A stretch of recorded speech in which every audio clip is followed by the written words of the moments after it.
Hi guys, this is Binod Shankar here with yet another episode of the Real Finance Mentor Real Talk YouTube series, where we talk to a career professional about what they have learned about career that they wish they had known before they joined the workplace. Today I have with me a former student of mine, Faiqa Anwar. Faiqa is Director of Fixed Income Asset Management at Arkan Capital in the UAE. Prior to this position, she was Associate Director, Fixed Income Asset Management at Arkan Capital.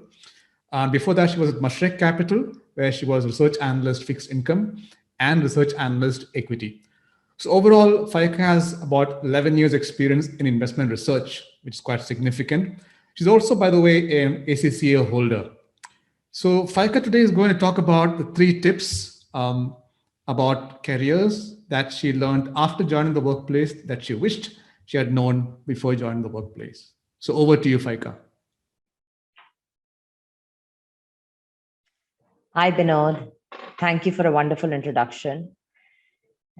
Before we jump into the 3 points, let me emphasize that none of them are to be taken in isolation, and all 3 of them are equally important. Firstly, to begin with, perception is reality. Our interactions with others dictate how we are viewed professionally. So we have to learn to market ourselves in a positive light. Now, so how do we do that? Simply by not ignoring your soft skills. And I know you talk about it quite extensively, but unfortunately, people, especially fresh graduates, are focused on just acquiring technical skills. And though those are important to landing the right interview or having the right job profile, but soft skills are equally important to progress further. Soft skills covers a wide array of skills to acquire or to have, but communication is the single most important one of them. And remember, being polite and courteous doesn't make you a pushover.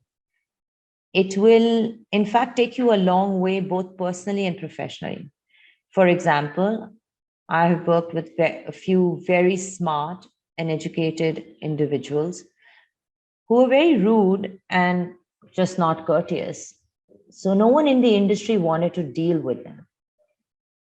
In the end, their own progress was hampered and they lost out because they were unwilling to change their behavior.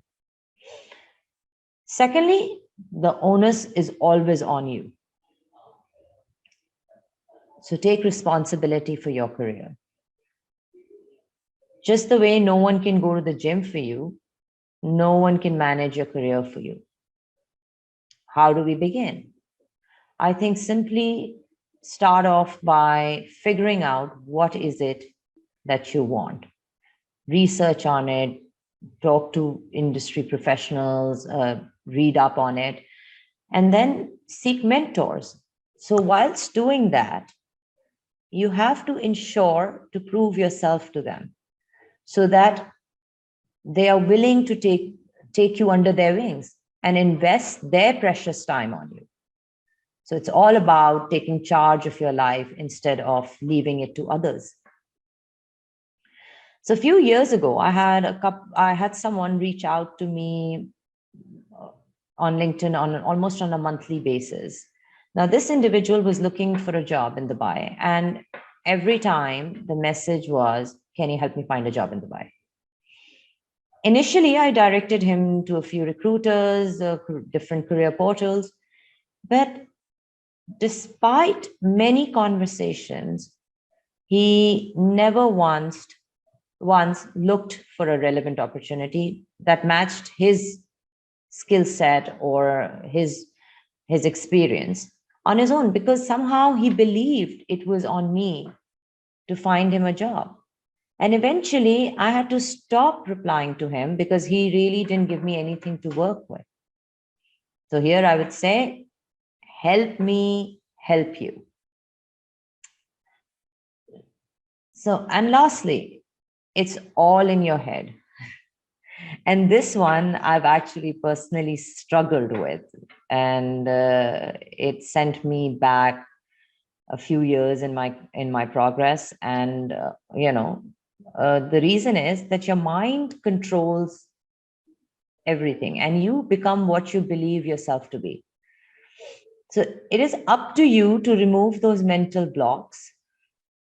For me, it was when I started my career, although I didn't have a very positive or a growth conducive environment, it was my own self doubt that resulted in non performance, to the point of me almost drawing a blank every time my manager asked me for something.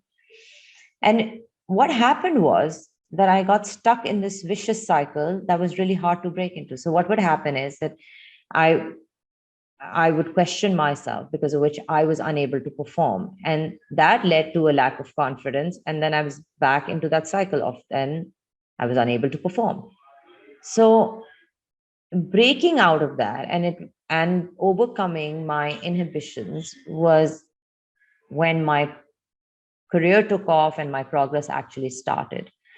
Now, I would say this has been my single biggest achievement. So, in a nutshell, while we all have our strengths and weaknesses, and that what makes us individuals. So, you have to focus on your positives mentally instead of overthinking your flaws. This will enhance your confidence. And I know it sounds really challenging, and people, it definitely is something very hard to get out of. But remember, there is always a way. You just need to look harder. Thank you. Thanks, Faiqa, for those 3 tips. To summarize, perception is reality. The onus is always on you, and it's all in your head. I think these are very important insights gained from your personal experience. And I hope that youngsters will find it quite interesting and relevant to what they do and will help them in their career progress. To all the listeners, thank you for listening. And please subscribe to the Real Finance Mentor YouTube channel, where you'll get updates about upcoming videos, which are and will be as insightful as this. Thank you so much. Thank you so much for listening. I really hope you found it insightful and inspirational. If you did enjoy this episode, please drop us a review and spread the word. And be sure to check out more exclusive content on therealfinancementor.com and my LinkedIn profile, which is Binod Shankar CFA. Let's keep in